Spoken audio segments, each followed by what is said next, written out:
Hello बच्चों, आज हम बात करेंगे वांट ऑफ फैक्टर की।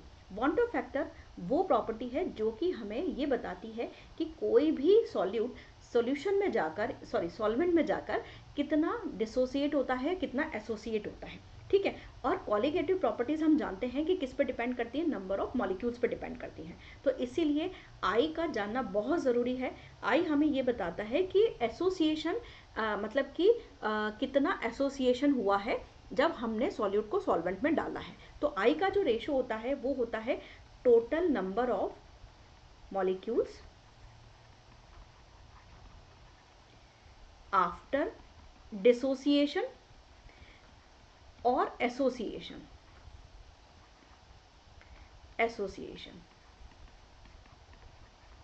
Upon total number of molecules before dissociation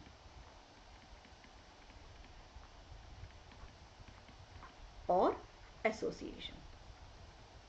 ठीक है।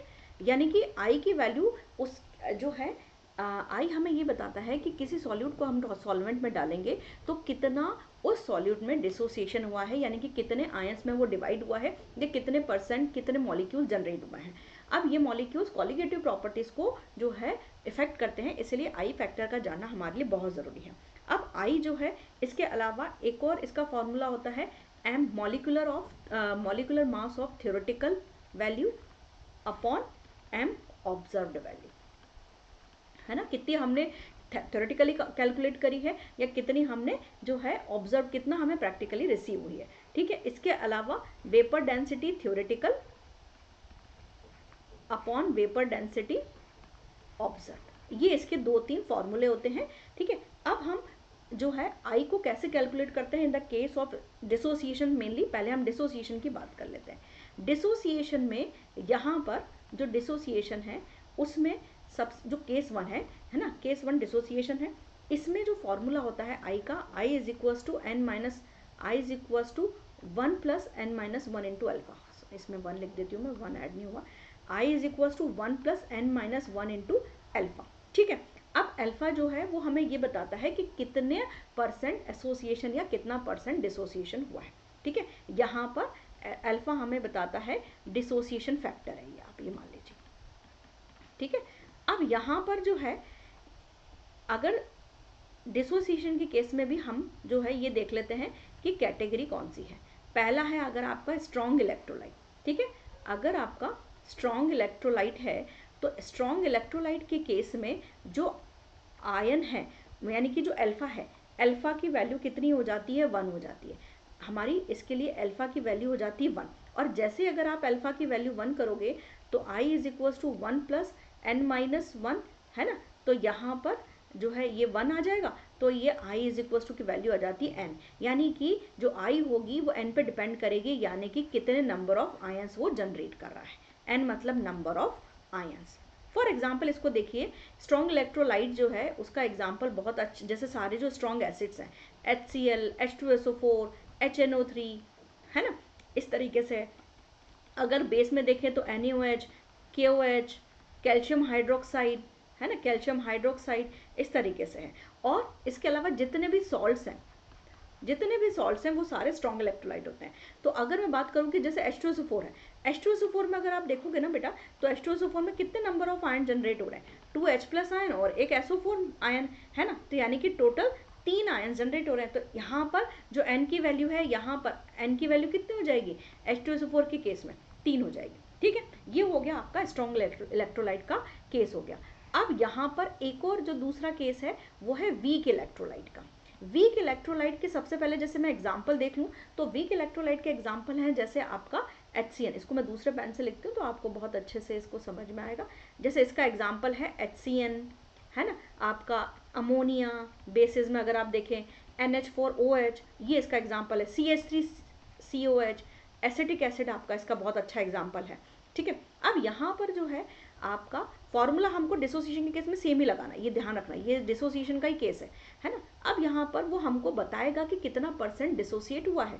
जैसे सपोज दैट कि यहाँ पर जो है 2% डिसोसिएट हुआ है एसिडिक एसिड, है ना। इसको आप मान लीजिए कि जैसे वो बोल रहा है, इसको मैं एक एग्जांपल से जाऊं कि फॉर एग्जांपल कि जो आपका एसिटिक एसिड है CH3COH है वो 2% डिसोसिएट होता है या 2% आयनाइज होता है पानी के अंदर, ऐसा वो बता रहा है अपन को। तो हम आई की वैल्यू कैसे निकालेंगे? सबसे पहले तो आप ये देख लो कि CH3COH जब पानी में डिजोल्व करेंगे तो यहाँ पर जो है CH3COO माइनस और H आयन, यानी कि 2 आयन तो जनरेट करेगा ही करेगा, भले ही वो कितना ही परसेंट आयनाइज हो, वो 1% आयनाइज होगा तो एटलीस्ट वो 2 आयन तो जनरेट करेगा ही करेगा।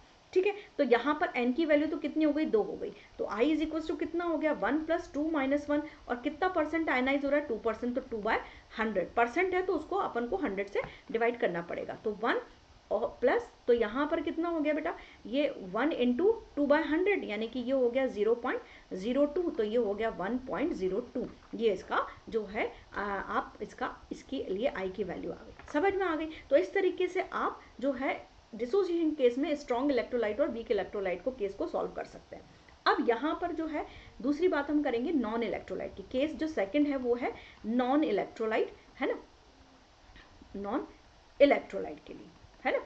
डिसोसिएशन के केस में नॉन इलेक्ट्रोलाइट का जो एग्जाम्पल है वो एग्जाम्पल बहुत कॉमनली जो आपके एनसीईआरटीज में यूज होते हैं, जैसे यूरिया है, ग्लूकोज है ना। नॉन इलेक्ट्रोलाइट वो होते हैं जो कि बिल्कुल भी डिसोसिएट नहीं होते आयंस में, ठीक है। अब ऐसो के लिए जो अल्फा की वैल्यू होती है, अल्फा की वैल्यू होती है 0, तो यहाँ पर आई की वैल्यू कितनी हुई? 1 plus n minus 1 into alpha. तो यहाँ पर क्या हुआ? आई की वैल्यू कितनी हो गई बताइए? आई की वैल्यू हो गई 1 के बराबर, है ना। तो देखिए आई की वैल्यू कितनी हो गई? 1 के इक्वल हो गई। तो यहाँ पर जो है जो नॉन इलेक्ट्रोलाइट्स हैं उनको हम पानी में डिजोल्व करेंगे तो उनकी कॉलिगेटिव प्रॉपर्टीज में बिफोर और आफ्टर कोई चेंज नहीं आएगा, क्योंकि वो अपने आयंस में डिवाइड नहीं होते। ये तो क्लियर हो गया आपका। तो एसोसिएशन का केस आपको, सॉरी डिसोसिएशन का केस आपको समझ में आ गया कि डिसोसिएशन में अगर आपका वीक और स्ट्रॉन्ग इलेक्ट्रोलाइट है तो उस तरीके से आप आई की वैल्यू कैसे फाइंड आउट करेंगे। अब हमारे पास जो है डिसोसिएशन के अलावा एक और केस है जिसमें है एसोसिएशन। तो एसोसिएशन का जो केस होता है वहां पर आई की वैल्यू हमेशा 1 से कम आती है, ये ध्यान रखिएगा। आई की वैल्यू हमेशा कम, 1 से कम आएगी, ठीक है। अब यहाँ पर जो फॉर्मूला जो हम अप्लाई करते हैं आई के लिए वो होता है 1 plus 1 upon n minus 1 into beta. देखिए आपको, और अभी अगर आप देखोगे ना वीडियोस वगैरह तो उसमें भी फॉर्मूलेस चेंज है ना, अलग अलग है, लेकिन अगर आप फाइनल फार्मूला निकालोगे ना तो आपके रिजल्ट सेम आता है, ठीक है। तो ये मत कंफ्यूज होइएगा कि यहाँ पर ये अलग पढ़ा रही है, हमने तो वो वीडियो देखी तो उसमें अलग है। तो हर टीचर अपने हिसाब से पढ़ाता है, लेकिन फाइनल जो है कंसेप्ट सेम ही है वो, ठीक है। कई इस पूरे फॉर्मूले, कई जो होते हैं कई टीचर्स इस पूरे फॉर्मूले को पूरा डिराइव करके और फिर इसमें करवाते हैं, ठीक है। अब यहाँ पर जो है बीटा जो है वो क्या है? Degree of association. जैसे अल्फा था, अल्फा क्या था? आपका डिग्री ऑफ डिसोसिएशन, ऐसे ही बीटा क्या था? डिग्री ऑफ एसोसिएशन है। तो अब जैसे यहाँ पर जो आपका बीटा जो है डिग्री ऑफ डिसोसिएशन आ गया। अब फॉर एग्जांपल इसका मैं एग्जांपल करके देखती हूँ कि जैसे CH3COH है, CH3COH को अगर मैं बेंजीन के अंदर डालूं तो बेंजीन के अंदर बेटा ये डाइमर बना लेता है ना। यानी कि ये क्या करता है? ये आपका जो है एसोसिएट हो जा, मतलब कि आपस में मॉलिक्यूल जो है वो इस तरीके से डाइमर बना लेगा।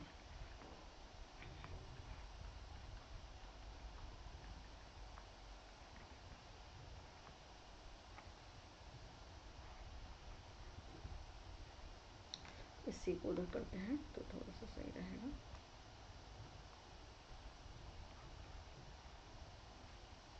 ये इस तरीके से, है ना, ये डाइमर बन गया। यानी कि ये hydrogen, due to the hydrogen bonding, ये क्या करते हैं? ये हाइड्रोजन बॉन्डिंग की वजह से ये दो दो मॉलिक्यूल जो है वो आपस में जुड़ जाते हैं, ठीक है। दो दो मॉलिक्यूल आपस में जुड़ गए।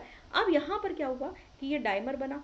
अब जैसे क्वेश्चन है, इसको क्वेश्चन को अगर अपन करते हैं तो जैसे वो कह रहा है कि CH3COH है ना, बेंजीन के अंदर 10% जो है वो डाइमराइज हो जाता है ना, इन द बेंजीन, ऐसा वो कह रहा है। तो अब इसका आप आई निकालिए। तो देखो यहाँ पर ये तो मुझे पता है कि 2 CH3COH जो है डाइमर बन जाते हैं, CH3CO का, एक सेकेंड, ये होगा CH3COOH का होल ट्वाइस, है ना, ये डाइमर बन गया, ठीक है। डाइमर बन गया, ये बात समझ में आ गई।